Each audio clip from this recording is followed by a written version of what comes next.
નમસ્કાર મિત્રો, આપણે પાદરી ગામે આવેલા છે ભરતજી ઠાકોરને ત્યાં. પોતે વાયેલું છે કાળેગ અને અંતરપાક કરેલો છે એનો કાળેગ અને ગવાર અંતરપાક કરેલો અને અંદર ફૂલે છોડેલા છે. આપણે એમને પૂછ્યું કે તમે કયા ટાઈમે છોડેલા હતા અને બિયારણ કયું છે? આ રહ્યું મેં 12મા મહિનામાં વાવેતર કરેલું છે.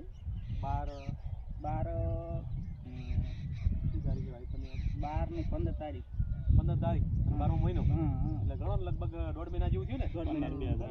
2026. વિકાસ એ સારો કર્યો છે અને ખેડૂતોને પણ કહેવા માંગે છે કે આવી ખેતી કરાય એમ. ગવાર ને કાળંગીનો આંતરપાક છે અને 1.5 મહિનાની અંદર રિઝલ્ટ જબરદસ્ત મળ્યું છે ને એની મહેનત પણ સારી કરી છે.